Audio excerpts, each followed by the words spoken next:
تا حالا شده حس کنی یه رابطه داره آرامش، اعتماد به نفس و ارزشت رو ازت میگیره؟ توی این ویدیو قرار 9 نشونه واضح رو بررسی کنیم که بهت میگن وقتشه برای همیشه با یه نفر قطع رابطه کنی، حتی اگه اون شخص یه دوست صمیمی یا یکی از اعضای خانوادت باشه. به این فکر کن که آیا کسی توی زندگیت هست که مدام حس گناه، قضاوت شدن یا بی‌ارزش بودن رو بهت القا کنه مگر اینکه مطابق میلش رفتار کنی؟ همونطور که مارکوس آورلیوس گفته، تو روی ذهنت کنترل داری، نه روی اتفاقات بیرونی. اینو درک کن، اون وقت به قدرت واقعی میرسی.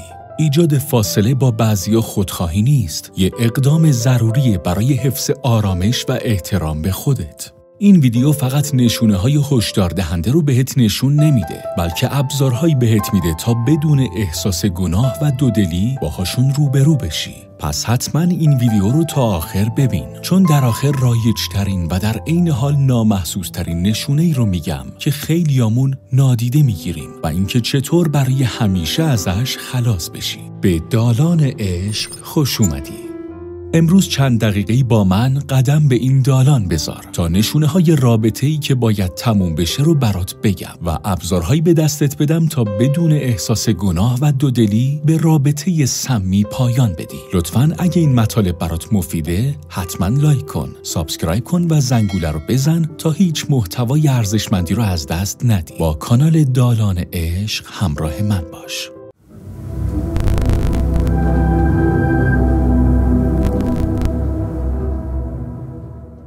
1. از آدم‌هایی که خساست به خرج میدن دوری کن. تا حالا شده کسی رو ببینی که همیشه از بیپولی حرف میزنه؟ شاید اولش بهش حق بدی و فکر کنی شرایطش سخته، اما یکم که دقت کنی میبینی طرف برای خوشگذرونی، تفریح، سفر و سرگرمیای خودش هیچ مشکلی نداره، اما وقتی پای تو وسط میاد ناگهان 1000 تا بهونه مالی میاره. اینجا دیگه بحث نداری و ندارم نیست، بحث رفتار حساب شده که نشون میده اون شخص چقدر برای رابطتون ارزش قائله.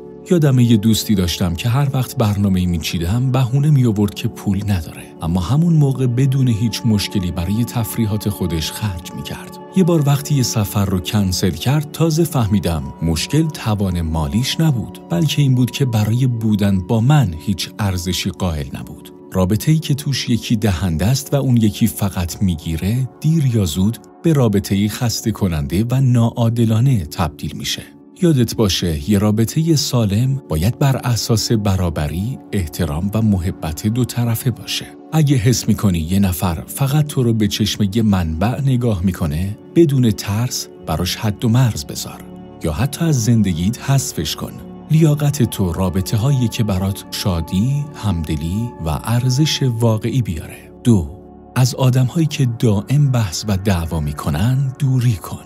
تا حالا توی رابطه‌ای بودی که هر مکالمه‌ای بالاخره به یه بحث کشیده بشه؟ این دقیقاً همون چیزیه که با آدم هایی که همیشه یه خدا سرشون درد میکنه برای بحث و دعوا تجربه میکنی. این افراد هر مسئله کوچیکی رو بزرگ میکنن و علاوه بر این که خودشون توی تنش زندگی میکنن، تو رو هم میکشن توی درگیری هاشون. اونها فقط دنبال آرامش خودشون نیستن، بلکه توقع دارن تو هم توی جنگای بی پایانشون طرف یکی رو بگیری.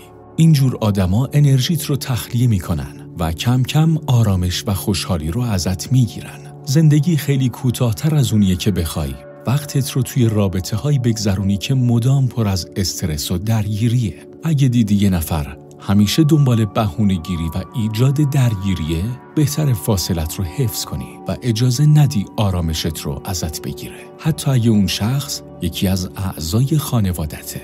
یه تجربه شخصی برات تعریف کنم.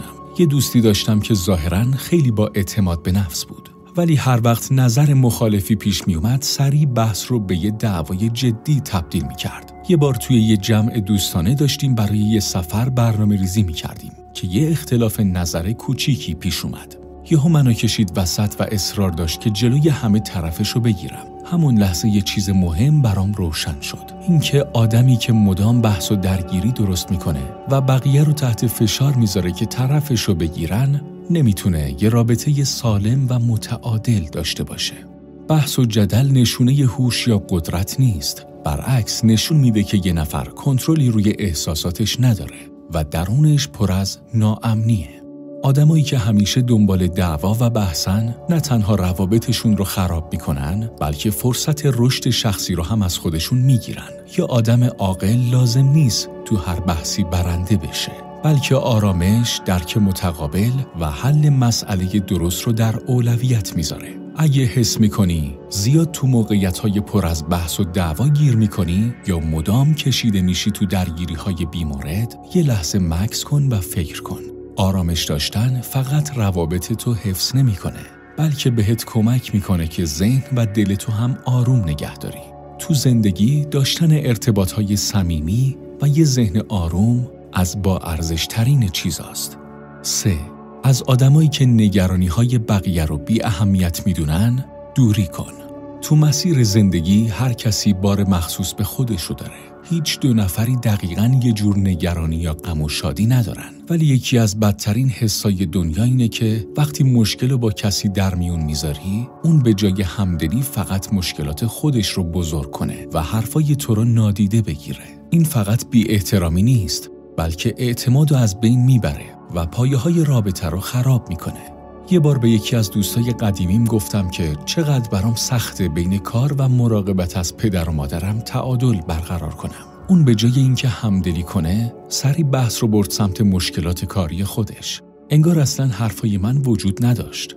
اون لحظه خیلی ناراحت شدم و فهمیدم که یه رابطه وقتی میتونه رشد کنه که دو طرف واقعاً به هم گوش بدن و برای احساسات هم ارزش قائل باشن. احترام توی کارهای کوچیک خلاصه میشه.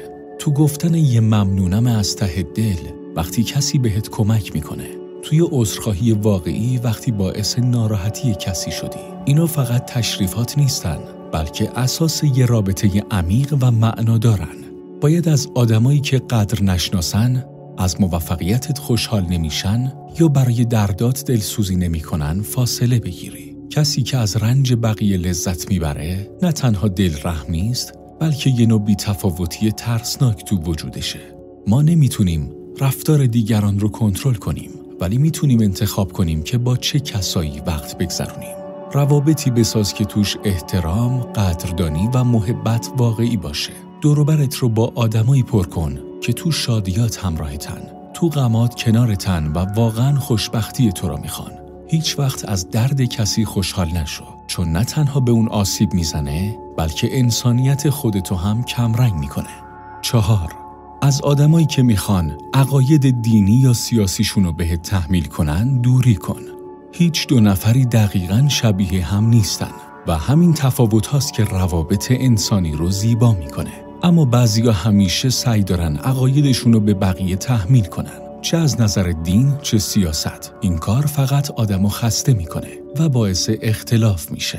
یه زمانی دوستی داشتم که هر بار صحبت میکردیم میخواست منو قانع کنه که فقط راه و فکر خودش درسته. اوایل بحث میکردیم، ولی هر بار حس میکردم انرژیم تحلیل رفته. بعد فهمیدم که بحثای بی نتیجه فقط فاصله ها رو بیشتر میکنه. آدمای عاقل نیازی نمیبینن که همیشه برنده بحث باشن، چون میدونن که ارزش واقعی توی درک متقابل و حفظ آرامشه، نه توی ثابت کردن برتری خودشون. 5. اگه دیدن یه دوست باعث استرس و ناراحتیت میشه، ازش فاصله بگیر. تا حالا شده یه نفر که قبلاً باهاش کلی خاطره داشتی، الان دیگه هم صحبتی باهاش حس خوبی بهت نده؟ این به این معنی نیست که تو یا اون تغییر منفی کردین، بلکه مسیر زندگیتون فرق کرده. بعضی رفاقت‌ها بعد از یه مدت حس زورکی و سنگین پیدا میکنن. انگار تلاش برای حفظشون بیشتر از لذتی که ازشون میبری. یه همکارم میگفت که با دوست بچگیش کلی خاطره داشت، ولی با گذر زمان مسیرشون جدا شد. هر بار که میخواست رابطه‌شون رو حفظ کنه، میدید که دیگه اون حس قبل رو نداره. فهمید که گاهی رها کردن یه رابطه از روی بی‌تفاوتی نیست، بلکه یه جور احترام به تغییراتی که هر دو نفر تو زندگیشون داشتن. مثل یه رقصه که وقتی ریتمش باهات هماهنگ نیست، بهتر آروم کنار بری. گاهی رها کردن یک رابطه احترام به خودته، نه فقط به طرف مقابل. این که از کسی فاصله بگیری معنیش این نیست که باید کاملاً حذفش کنی، بلکه یعنی برای رشد خودتون جا باز کنی. وقتی یه رابطه دیگه حس خوبی بهت نمیده، اصرار برای نگه داشتنش فقط باعث خستگی میشه. زندگی و روابط همیشه در حال تغییره و هنر زندگی اینه که بدونی کی باید رها کنی و کی باید ادامه بدی. خاطرات قشنگی که ساختی رو عزیز بدون، اما نترس که اون رابطه رو به یه بخش ارزشمند از گذشته تبدیل کنی. 6. از آدمایی که همیشه از خودشون مینالند دوری کن. تا حالا شده حس کنی فقط یه سطل زباله احساسی شدی؟ اینجوریه که یه نفر میاد و فقط قصه ها، خستگی ها و نارضایتی هاشو روی تو خالی میکنه، بدون اینکه اصلاً به احساسات تو توجه کنه. همه ما گاهی به یه نفر برای درد و دل نیاز داریم، ولی درد و دل باید از روی درک و همدلی باشه، نه خودخواهی. یه زمانی همکار داشتم که هر روز از کار، رئیس و حتی همسرش پیش من ناله و شکایت میکرد. منم توی یه دوره سخت بودم، واقعا نیاز به حمایت داشتم، اما اون فقط حرفای خودش براش مهم بود. وقتی یه روز بعد از چالش سختی که پشت سر گذاشته بودم تماس گرفت که چرا دیر جواب دادم، فهمیدم که دیگه وقتشه حد و مرز بذارم. بهش گفتم که دیگه نمیتونم این حجم از منفی گرایی رو تحمل کنم. فاصله گرفتن سخت بود، ولی برای آرامشم لازم بود. یادت باشه که لازم نیست بار مشکلات بقیه رو به دوش بکشی، مخصوصاً وقتی اونا دنبال راه حل نیستن و فقط میخوان غر بزنن. برای خودت احترام قائل شو و اجازه نده که انرژیت رو هدر بدن. 7. از آدمایی که به راحتی قول میدن و راحت‌تر از اون زیر قولشون میزنن دوری کن. تا حالا کسی تو رو منتظر گذاشته و بعد یه بهونه آبکی آورده باشه؟ یا حتی بدتر، اصلاً یادش نیومده که بهت قولی داده؟ قول فقط یه جمله نیست، بلکه یه تعهده، یه نشونه احترام و اعتماد. و هیچ چیز بدتر از این نیست که بفهمی برای کسی اولویت نیستی. آدمی که راحت قول میده و راحت زیرش میزنه، در واقع داره نشون میده که ارزش و اهمیت تو براش اونقدری نیست که پای تعهداتش بمونه. 8. دوری از آدمایی که همیشه درباره یه مشکل تکراری حرف میزنن. اگه کسی دائم از یه مشکل میناله ولی هیچ تلاشی برای تغییرش نمیکنه، فقط دنبال تایید گرفتنه، نه راه حل. این رابطه کم کم انرژی تو میگیره و هیچ رشدی توش نیست. پس بهتره به جای فقط شنیدن، یه بار حرف دلتو بزنی و بگی که دوست داری پیشرفت کنه، نه اینکه توی دور باطل گیر کنی. اگر مایل به تغییر هست، تو آماده‌ای که کمکش کنی. در غیر این صورت، این نوع ارتباط برای هیچ کدومتون مفید نیست. 9. دوری از آدمای خودستا. اگه کسی همیشه از موفقیت‌های قدیمیش حرف میزنه و هیچ چیز جدیدی تو زندگیش نیست، یعنی تو گذشته گیر کرده. آدمای با اعتماد به نفس و متواضع لازم نمیبینن که مدام خودشون رو ثابت کنن، چون حال خوبی دارن و تو زمان حال زندگی میکنن. آدمای واقعی رو پیدا کن که خودشون باشن، نه یه نسخه تکراری از گذشتهشون.